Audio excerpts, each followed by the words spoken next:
जब मुझे कैंसर हुआ था तब तो मैं 2 साल का था। मेरी मदर ने मेरा पूरा इलाज कराया था। ड्रीम था कि मैं फ़ौजी बनूँगा। तो ऐसे ही एक दिन मैंने अपनी मदर से पूछ लिया था कि मम्मी क्या मैं फ़ौजी बन सकता हूँ? तो उन्होंने मना कर दिया मेरे को कि नहीं तुम नहीं बन पाओगे। स्कूल में मैंने जैसे कि आपको बताया लोग मेरे को बुली किया करते थे। वो लोग बोलते रहेंगे और अपनी मेंटल हेल्थ ख़राब करूँगा तो वो ठीक नहीं होगा। मैं डायग्नोज़ करने का और पेशेंट नेविगेशन का तरीका बदलना चाहूँगा। फिर लोअर लेवल पे जहाँ गाँव है, जहाँ पे बच्चों को तक डायग्नोस्टिक सर्विसेज़ नहीं पहुँच पा रही हैं, जहाँ पे बच्चे डायग्नोज़ नहीं हो पा रहे हैं, वो वहीं रह जाते हैं। अब जो मेन चीज़ है वो हमें काम करना है सर्वाइवल पे। एक लड़ाई में हो जो आप जीतने वाले हो और आप लोगों को एक संदेश दो कि आप लोग फाइटर हो और आप जीत कर ही दिखाओ।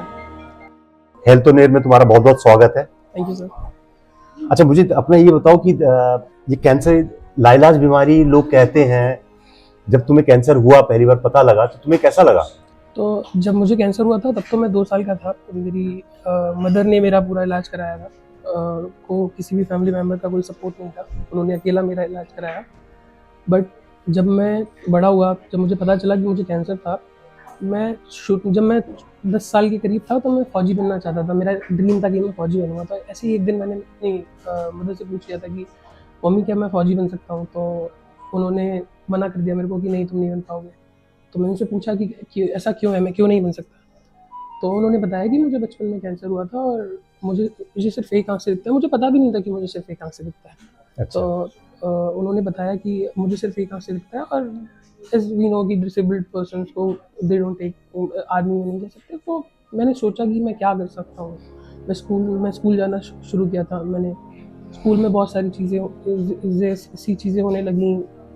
लोग मुझे बुली करते थे मेरी आँख को देख के। जब रेटिनोब्लास्टोमा जब होता है तो एक आँख जब रोशनी नहीं बचा पाते तो उनको एक आँख निकालनी पड़ती है।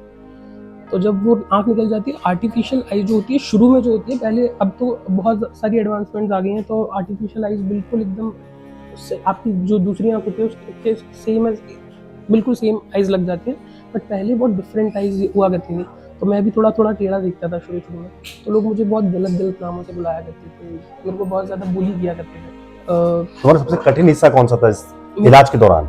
इलाज के दौरान तो मैं 2 साल का था, तो मेरे को बहुत कुछ पूरा याद नहीं है। जो मेरी मदर ने मेरे को बताया, मेरे को वो सारी चीज़ें याद हैं कि मेरे को इतना याद है जब मैं सर्जरी के लिए जा रहा था, तो एम्स के बाहर मेरी मदर ने मेरे को बिठाया था और मैंने एक फ़ोटो खींची थी, उसमें भी मैं रो रहा था। अच्छा, अब तो तुम मुस्कुरा रहे हो। अब मैं मुस्कुरा रहा हूँ क्योंकि मैं अपनी जर्नी को जानता हूँ। मैं जानता हूँ कि कितनी कठिनाइयाँ थी और उन कठिनाइयों को निकलने के बाद जो सारी चीज़ें हुईं, उसके बाद जो मैंने अपने आप को बिल्डअप किया है, अपने आप को बिल्ड किया है, वो बहुत एक अच्छी चीज़ है। जब स्कूल में मैंने जैसे कि आपको बताया लोग मेरे को बुली किया करते थे, तो मैं स्कूल में बहुत ज़्यादा मेंटल प्रेशर हो जाता था, बहुत ज़्यादा मेंटली डिस्टर्ब हो गया था।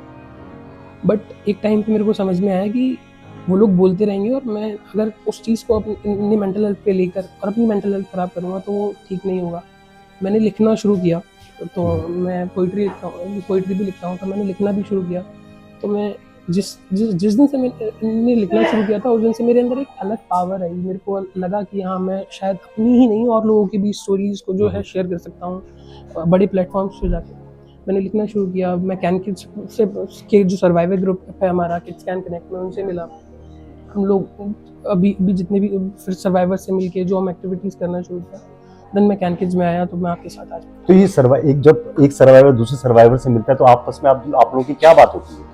तो हमें जब हम लोग अकेले कैसे होते हिम्मत हैं, मिलती है एक दूसरे से? यस, बेसिकली जब हम अकेले होते हैं, अकेला एक कैंसर सर्वाइवर जो लड़ रहा होता है अपनी सोसाइटी में, अपने स्कूल में, क्योंकि वो एक कैंसर सर्वाइवर होता है, जब वो किसी को बता देता है कि मैं कैंसर सर्वाइवर हूँ, तो उससे लोग थोड़ा डिस्टेंस बना लेते हैं। बहुत अलग-अलग होने लगते हैं कि नहीं ये तो कैंसर सर्वाइवर है, इसको कैंसर हुआ था, हमें भी कैंसर हो जाएगा शायद इसके साथ। बट जब हम उस ग्रुप में आते हैं जहाँ पे सारे ही एक कैंसर सर्वाइवर हैं, हमें डिफरेंट फील नहीं होता, एक डिफरेंस फील नहीं होता हमारे और लोगों के बीच में।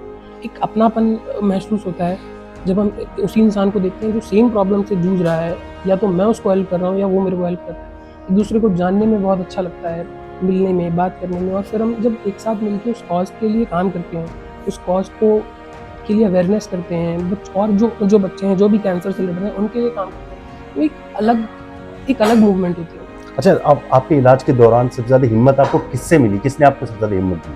मेरी मदर ने मेरे को हिम्मत दी। एक्चुअली मेरा जब इलाज शुरू हुआ था तो मेरे जितने भी फैमिली मेंबर्स थे, including my father and his family, they left me, उन्होंने छोड़ दिया था मेरी मदर को और मेरे को, ये बोल के कि अतुल बच नहीं पाएगा, उसका कोई इलाज है नहीं कैंसर का, वो मर ही जाएगा, हम दूसरा बच्चा पैदा कर लेंगे, उसको का इलाज कराने का कोई मतलब नहीं है। बट मेरी मदर ने उनकी बात नहीं मानी और उन्होंने पूरी लगन से मेरा इलाज कराया। किसी का सपोर्ट नहीं था फैमिली में से, ना मेरी मदर की तरफ से, ना फादर की तरफ से, बट मेरी मदर वहाँ पे थी। उन्होंने सुबह शाम जितना उनसे हो सका उन्होंने सब कुछ कराया। जो सबसे ज़्यादा सपोर्ट जब मिला, जब कैनकिड्स मेरी लाइफ में आया, मेरा इलाज चल रहा था, कभी हमें मेडिसिन नहीं मिलती थी वहाँ पे, कभी कीमोथेरेपी में बहुत ज़्यादा प्रॉब्लम हो जाती थी। जब जैसे कि मैंने आपको बताया, मेरी फादर वाली फैमिली ने हम लोगों को छोड़ दिया था, तो हम लोगों के पास घर भी नहीं था फिर दिल्ली में रहने के लिए। कैनकिड्स वहाँ पे था, उनका होम अवे फ्रॉम होम में हम रहे। कैनकिड्स आया, वहाँ पे उन्होंने मेडिसिन प्रोवाइड की, उन्होंने जितनी भी सर्विसेज अच्छा, कैंसर ने तुम्हारी जिंदगी में सोचने का तरीका कैसे बदल दिया? तो जैसे कि मैंने आपको पहले ही बताया, जब मैं बचपन में था तब तो मुझे नहीं पता था, जब मैं बड़ा हुआ, जब मैंने लोगों को बताना शुरू किया कि हाँ मेरे को कैंसर था, तब मेरे को पता चला कि मेरे को उस टाइम लगता था कि ये बहुत बेकार चीज है या तो कुछ तो है, क्योंकि लोगों ने सिर्फ इसके लिए तुम्हें डराया, लोग डराते थे कि इसको कैंसर है, मेरे को भी कैंसर हो जाएगा, मेरी आंखों को देख के बहुत कुछ बोलते थे। बट जब मैंने समझना शुरू किया कि अगर मैं लोगों को नहीं बताऊंगा और मैं अगर डर के बैठ जाऊंगा, तो जो और भी लोग हैं आगे वो फिर मेरी तरह डर के बैठ जाएंगे। तो मुझे अगर मैं बोलूंगा तो शायद मेरे पीछे दो लोग और आके कैसे इन भावनाओं से कैसे मुकाबला किया? मैंने आपको इससे पहले भी बताया कि मैंने लिखना शुरू किया था, तो मैं पोइट्री लिखना शुरू किया मैंने उन चीज़ों के ऊपर। लोग मेरे को अंधा बोलते थे, मैंने बताया था, तो मैंने उसके ऊपर भी एक पोइट्री लिखी थी। अच्छा, जब आप स्कूल में जाते थे तो उनको और दोस्तों का रवैया कैसा था? मेरे साथ नहीं बैठते थे। पहले तो जब उन लोगों को लगता था कि इसकी आँख में कुछ प्रॉब्लम है, टेढ़ा दिखता है, तब उन लोगों को ऐसा लगता था कि कुछ नॉर्मल सी चीज़ होगी।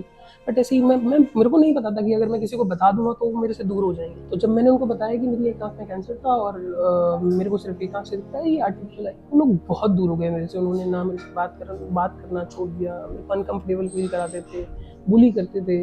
इवन मैंने अपने प्रिंसिपल से भी जाके बोला था कि ये लोग मेरे साथ ऐसे कर रहे हैं, तो उन्होंने मेरे को ये बोल दिया था, तो ठीक है आप डर जाओ, हम उसका कुछ कर नहीं सकते क्योंकि आपको भी कैंसर।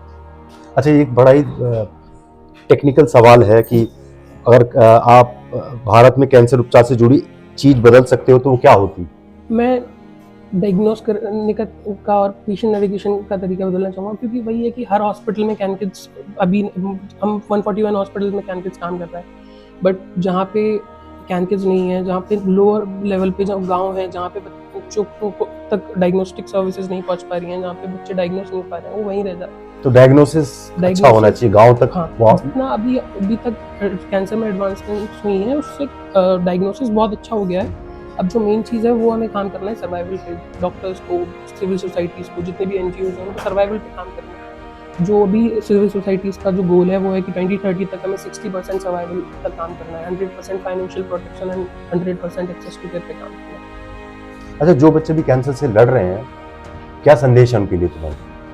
तो उनके लिए मेरा एक ही संदेश है कि आप एक लड़ाई में हो जो आप जीतने वाले हो, और आप जीतोगे, और मेरी तरह शायद आप यहीं किसी एक चेयर पे बैठ के सर के साथ एक इंटरव्यू दे रहे होगे, और जितने भी लोग आगे आप लोगों को देखेंगे, आप लोगों को एक संदेश दोगे कि आप लोग फाइटर हो और आप जीत कर ही दिखाओगे। तुम्हारा भविष्य में सपना क्या है? मैं अपने सपने पे ही काम कर रहा हूँ। मैं राइटर बनना चाहता हूँ बहुत अच्छा, तो मैं लिखने की बहुत कोशिश करता हूँ, मैं लिखता रहता हूँ। मैं फिल्म मेकिंग भी करता हूँ, तो कुछ फिल्म बनानी है जिसमें थोड़ा मेरी जर्नी हो, थोड़ा और लोगों की जर्नी हो। मैं सबकी स्टोरीज बताना चाहता हूँ बेसिकली। जो लोग अपनी स्टोरीज नहीं बता पा रहे हैं, मैं लोगों की स्टोरीज पूरी दुनिया को बताना चाहता हूँ। बहुत बहुत धन्यवाद तुम्हारा।